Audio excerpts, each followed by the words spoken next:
লোকায়ত YouTube চ্যানেলে আপনাদের সবাইকে স্বাগত। মাঝখানে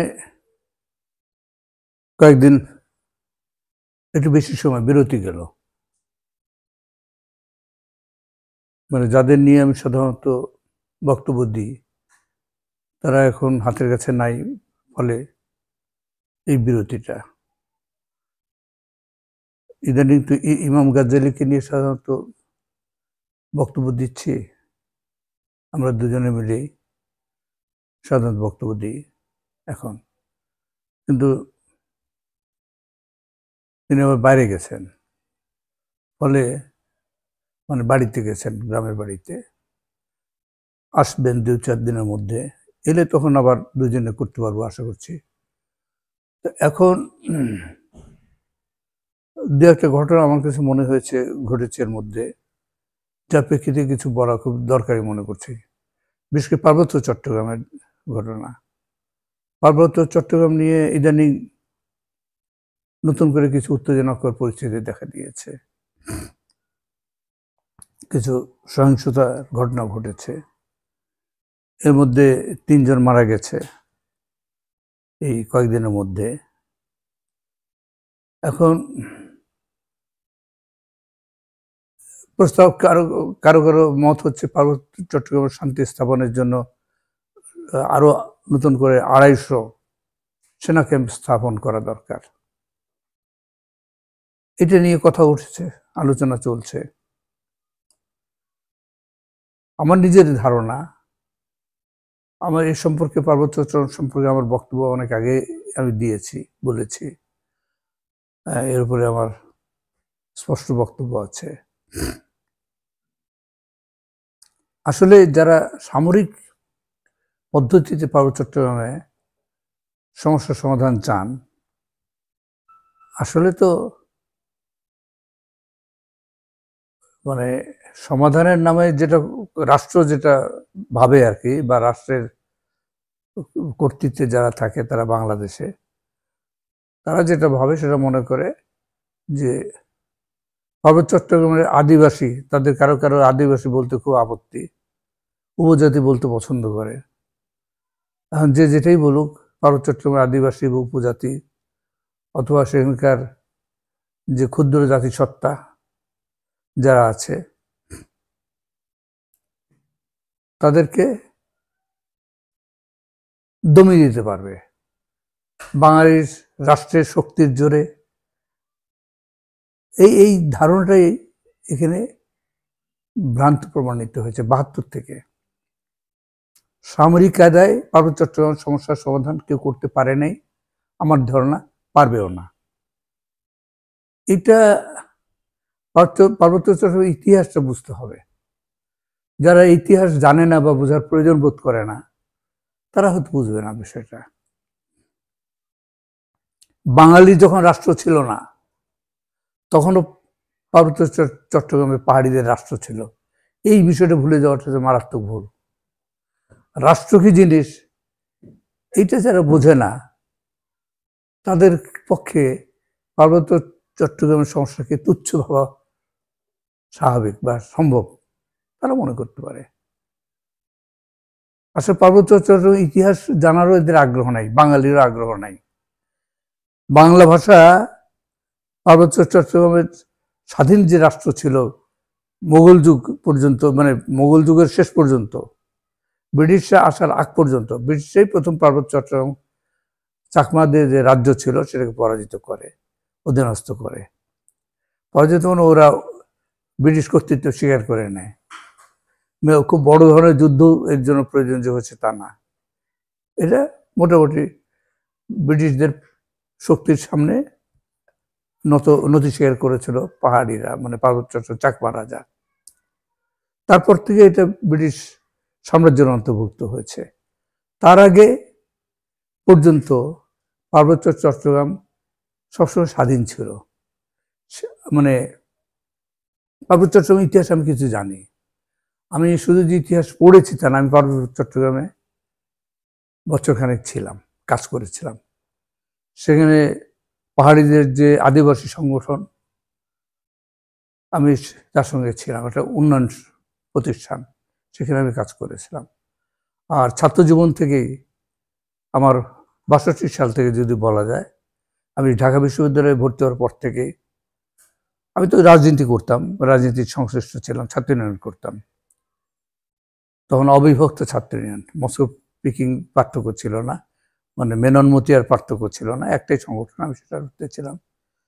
পাহাড়িয়ারাও ওই সংগঠনটা করতো সেই সময়। এদের সঙ্গে আমার বন্ধুত্ব হয় ৬২ সাল থেকে, পরিচয়, বন্ধুত্ব।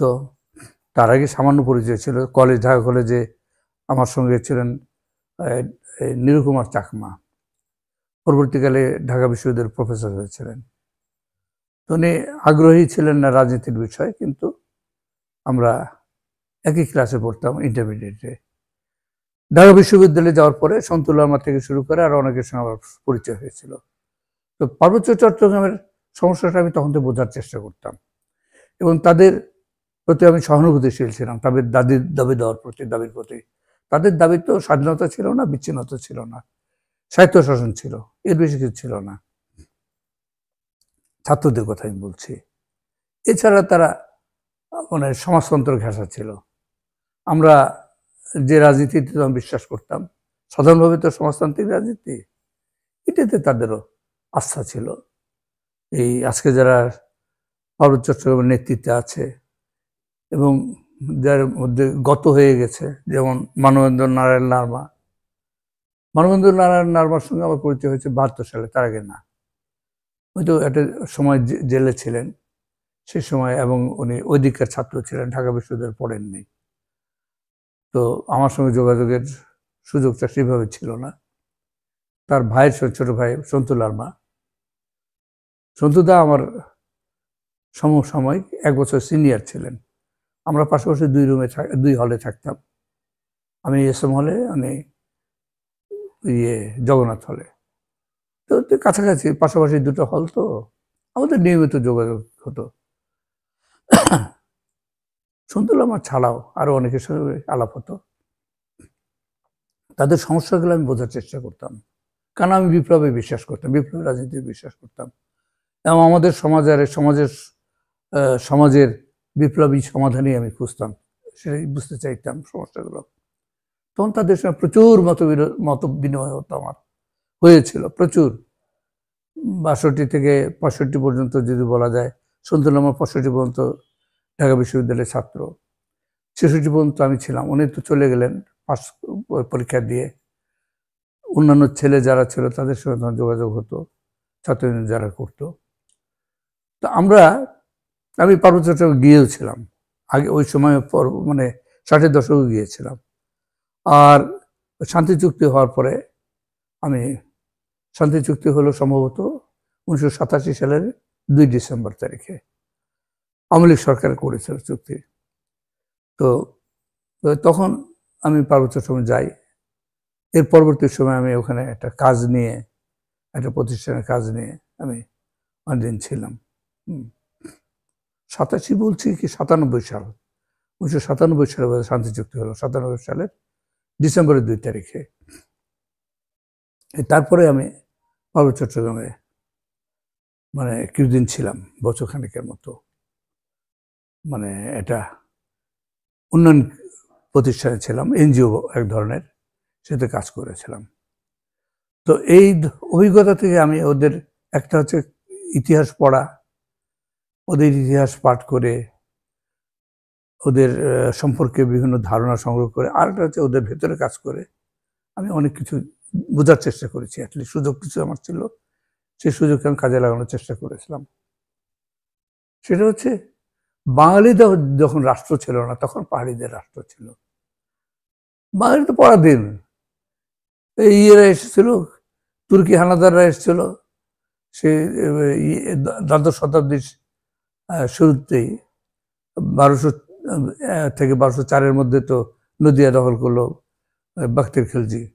তার আগে নালন্দা বিশ্ববিদ্যালয় ধ্বংসস্তূপে পরিণত করলো, আরো অনেক বিশ্ববিদ্যালয় বা শিক্ষা প্রতিষ্ঠান ধ্বংস করেছিল এই তুর্কি হানাদাররা, বিশেষ করে বখতিয়ার খিলজি।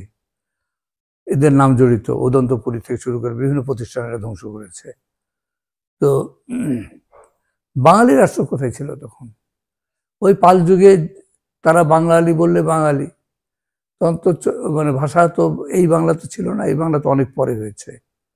এই বাংলা গঠনে পাহাড়িদের যে অবদান সেটা কয়জন বাঙালি জানে?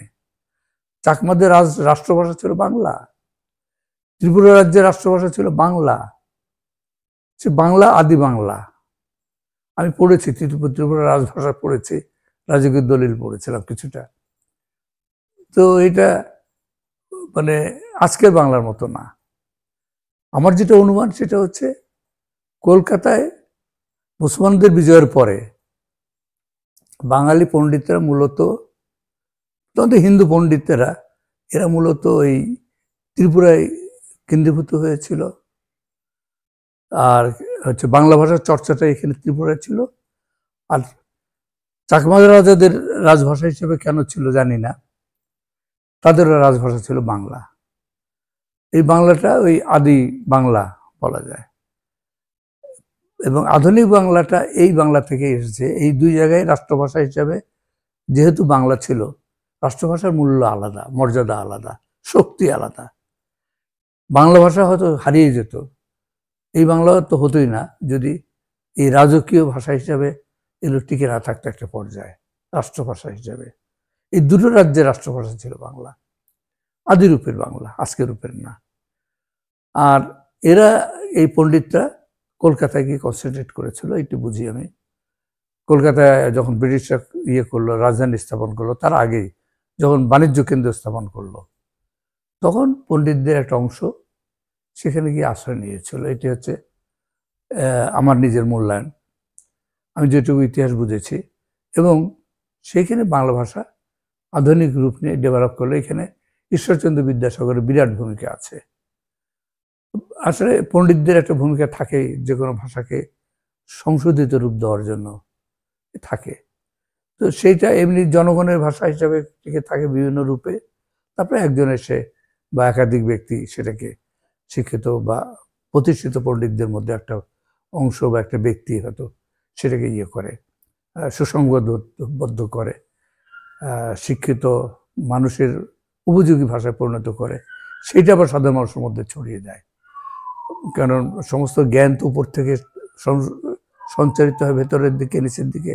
নিচ থেকে যেমন যায় তেমন উপর থেকেও নিচে যায়, সম্প্রসারিত হয়। তো বাংলা ভাষা নিয়ে বেশি কথা বলবো না। মোট কথা হচ্ছে, আমি যেটা বলতে চাচ্ছি, চাকমাদের একটা রাষ্ট্র ছিল।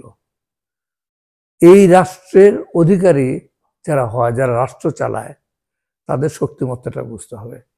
চাকমারা গারো না, গারোদের মধ্যে আমি কাজ করেছি, গারোদের ভেতরেও দেখেছি। ওদের ওখানে 7টা এখনকার উপজেলা নেত্রকোনার মধ্যে পড়েছে মূলত।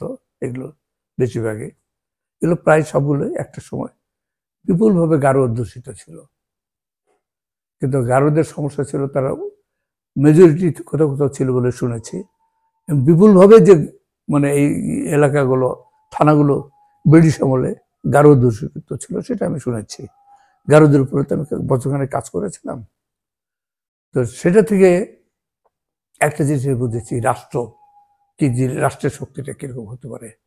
গারোদের রাষ্ট্র ছিল না, উৎখাত হয়ে গেছে, নাই, পাকিস্তান হয়েছে, মুসলমানরা তাদেরকে সমূল উৎপাদন করেছে, উৎখাত করে দিয়েছে। এই লাখ লাখ মুসলমান এসেছে আসাম থেকে, এসে এখানে বসতি করেছে। এই ময়মনসিংহ, তখনকার বৃহত্তর ময়মনসিংহ উত্তরাঞ্চলে, এবং ওই বর্ডারিং থানাগুলো থেকে যেগুলো গারো অধ্যুষিত ছিল, সমূল উৎখাত করে দিয়েছে। গারো চলে গেছে, এখানে টিকতে পারেনি, চলে গেছে, নির্মূল হয়ে গেছে, খুব সামান্যই আছে এখন। কিন্তু পার্বত্য চট্টগ্রাম তা না। চাকমারা, বিশেষ করে চাকমারা, মারমা, ত্রিপুরা, এরা গারো না, এরা যুদ্ধ করতে জানতো, রাষ্ট্র পরিচালনা করতে জানতো, রাষ্ট্র সম্পর্কে তাদের অভিজ্ঞতা ছিল, আছে। এটা বহুকাল ধরে, শত শত বছর ধরে এটা নিয়ে নানান আছে, ইতিহাসের নানান ধরনের ইতিহাস আছে। হতে পারে 300 বছর 400 বছর আগে চাকমা রাজারা রাষ্ট্র প্রতিষ্ঠা করেছিল, তার আগে তো হতে পারে। কিন্তু রাষ্ট্র ছিল এদের, তাদের আর্মি, সেনাবাহিনী ছিল, প্রশাসন ছিল, এই চাকমাদেরকে চাইলে উৎখাত করা যায় না, এই জন্যই যায় নাই। যেগুলো মানে 72 থেকে যা হয়েছে সেগুলো কিছু তো আমি জানি, কিছু তো জানি, এগুলো খুব দুঃখজনক। এগুলো একসময় এগুলো এগুলো ইতিহাসে কোনো পাপ লুকানো যায় থাকে না এক চিরকাল, এই পাপগুলো উঠে আসে। বাঙালি জাতি হিসেবে যদি বলি আমাদের অনেক পাপ আছে, এটা স্বীকার করে নিতে হবে, সেখানে তো বেরোতে হবে আমাদেরকে। এছাড়া মুক্তি নাই, বাঙালিরও মুক্তি হবে না। বাংলাদেশ রাষ্ট্র তার কোনো সফল ভিত্তি তৈরি করতে পারবে না এই জাতিগুলোর প্রতি যদি মানবিক আচরণ করতে না শেখে, এবং মানবিক আচরণ করতে পারে সে বাধ্য হবে, এটা আমি বুঝি। কারণ যেটা কথা বলেছি, চাকমাদের, মারমা বা ত্রিপুরাদেরকে অন্য জাতিসত্তাগুলোর মতো, গারোদের মতো উৎখাত করা সম্ভব না। ওদের রাষ্ট্র ছিল, ওরা জানে রাষ্ট্র কিভাবে পরিচালনা করতে হয়, রাষ্ট্রকে তারা রক্ষা করতে পেরেছিল শত শত বছর ধরে।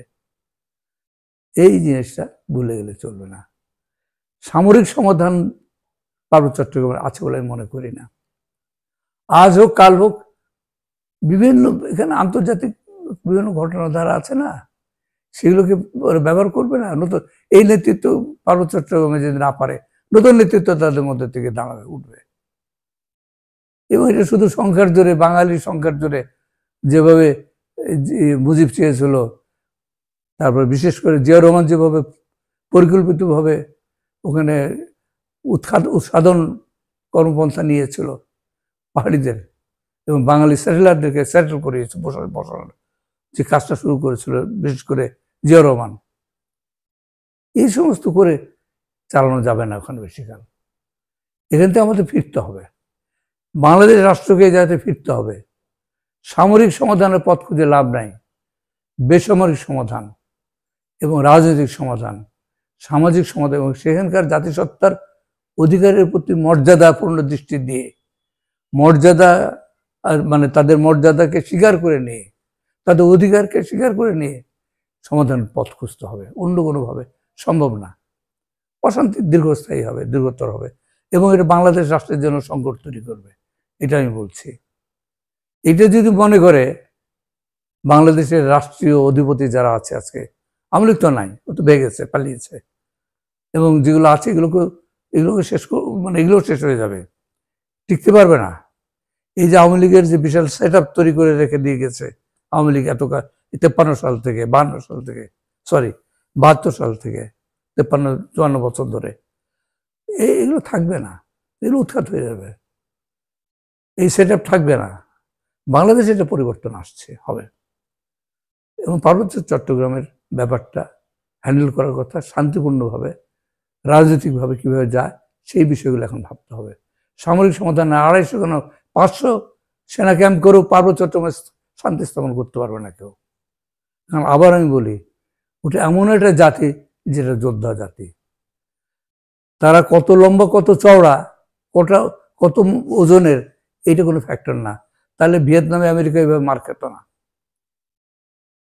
পার্বত্য চট্টগ্রাম সবচেয়ে বড় জিনিস হচ্ছে তাদের মোরাল জায়গাটা তারা রক্ষা করেছে মিলিটারি পাওয়ার দিয়ে। এইটা বুঝতে হবে, তাদের একটা মোরাল রাইটস আছে, তাদের অধিকার আছে পার্বত্য জমির উপরে, এবং সেই সঙ্গে তাদের সামরিক শক্তিমত্তা আছে, যেটা তারা ব্যবহার করেছে দীর্ঘকাল, এবং এটা যে কোনো সময় সামনে চলে আসতে পারে আবার, যদি আমাদের রাষ্ট্র, এই রাষ্ট্র বিবেচক না হয়, তাদের প্রতি সহানুভূতির সঙ্গে তাদের অধিকারকে অগ্রাধিকার দিয়ে যদি সমস্যা সমাধান চিন্তা না করে, এর খেসারত দিতে হবে রাষ্ট্রকে, এবং এখানকার এই রাষ্ট্র অধিপতিদেরকে খেসারত দিতে হবে। সমগ্রভাবে রাষ্ট্র তো দেবেই।